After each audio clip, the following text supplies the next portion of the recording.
macroeconomia. E hoje eu quero tratar sobre uma escolha simples, tentando entender algumas identidades importantes do ponto de vista da contabilidade nacional. Porque para entender macroeconomia é preciso entender um pouco sobre contabilidade nacional, como que é feita a contabilidade nacional de um país.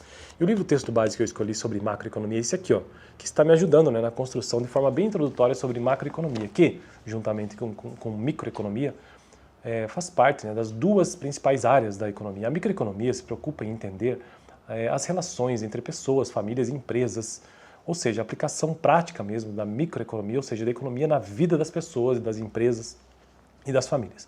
Já a macroeconomia tenta compreender a economia como um todo. É mais do que entender o preço, é mais do que entender as preferências do consumidor, é mais do que entender os gastos específicos de uma empresa ou de uma família, ou então as preferências, como já disse, ou mesmo as restrições orçamentárias.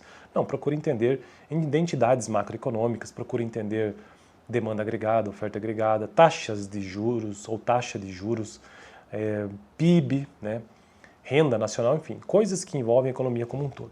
E aí, para isso, você precisa entender um pouco sobre contabilidade nacional, né?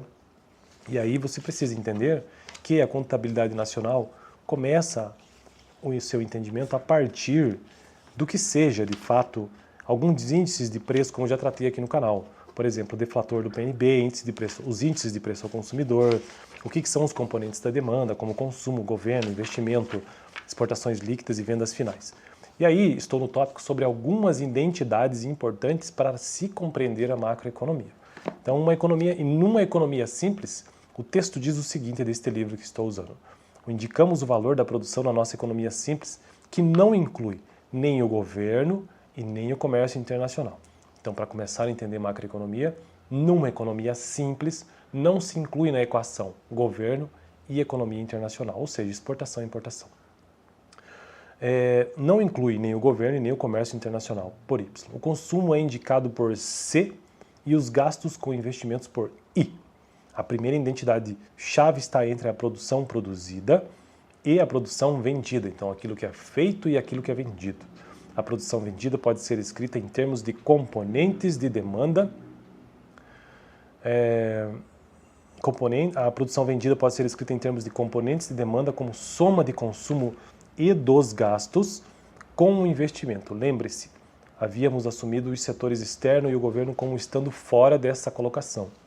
Podemos escrever uma identidade da produção produzida e da produção vendida. É uma identidade matemática, não é uma igualdade, é uma identidade.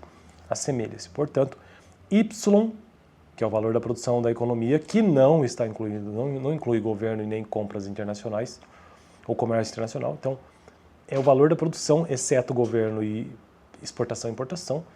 Ele tem uma identidade com o quê? Com o consumo. E também os gastos com investimento com I. Então, numa economia simples é basicamente isso. Y, identidade, matemática, consumo mais investimento. Agora, a equação 2 é realmente uma identidade? A pergunta que fica para essa equação, se isso é uma identidade. É inevitavelmente verdadeiro que toda produção é consumida ou investida? De modo geral? Ou seja, porque essa é a equação dessa identidade, né? Tudo que é produzido, exceto o governo, exceto o comércio internacional, necessariamente transforma-se em consumo e investimento? De modo geral, às vezes as empresas produzem bens que são incapazes de vender? Essa é uma pergunta. A resposta a cada uma dessas questões é sim. As empresas às vezes produzem aquilo que elas não podem vender e que acumulam em seus armazéns, estoque parado.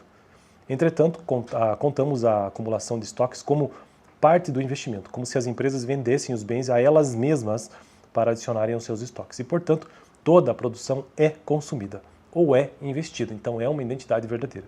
Note que estamos falando sobre investimento real, que inclui investimento em estoques que as empresas podem não estar muito satisfeitas de fazer, devido à forma como o investimento é definido. A produção é identicamente igual à produção vendida. Então, macroeconomicamente falando, produção é igual àquilo que é vendido, porque mesmo que esteja parado em estoque, é como se a empresa estivesse vendendo para si mesma.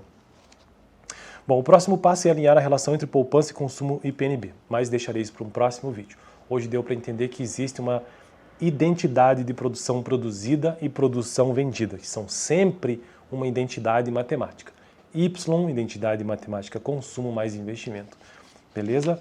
Então, estou construindo uma playlist nesse canal sobre macroeconomia, que é uma playlist específica sobre a economia, né? E eu fico por aqui. Valeu!